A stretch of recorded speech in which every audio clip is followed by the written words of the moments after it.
A group of the American senators has submitted a resolution placing responsibility on Russia for violating religious freedoms in the annexed Crimea and separate regions of the Donetsk and Luhansk oblasts. This was reported by the Ukrainian embassy in the U.S. on Thursday, June 14. A bipartisan group of senators headed by the chairman of the Helsinki Commission, Roger Wicker, have introduced a draft resolution on the situation in the field of religious freedom in the OSCE region, the embassy's statement said. The co-authors of the resolution were Senators Shaheen, Langford, Tillis and Buzman. The document notes that given the fact Russia invaded the Ukrainian Crimea and occupied it by force, it is obliged, in accordance with the requirements of international law, including the Geneva Conventions, to protect the religious freedoms of the inhabitants of the occupied territory.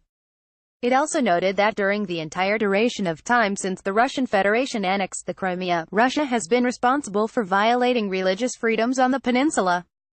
Specifically, the resolution notes that Russia is responsible for the abduction, detention and imprisonment of representatives of individual religious groups, including Muslims from among the Crimean Tatars, as well as practicing adherents of the Ukrainian Orthodox Church of the Kiev Patriarchate, the Ukrainian Greek Catholic Church, and Christian Protestantism.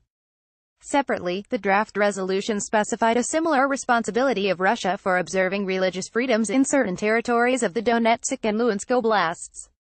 The document calls on the U.S. president to impose sanctions in the form of denial of an American visa and freezing of property against foreign persons who are directly or indirectly involved in serious violations of religious freedoms in the territories temporarily occupied by Russia, the Ukrainian embassy noted.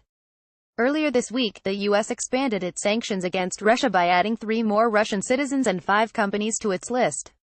The U.S. authorities believe that these firms are connected with the FSB. Trump, Donba, Crimea, USA, Russia comments.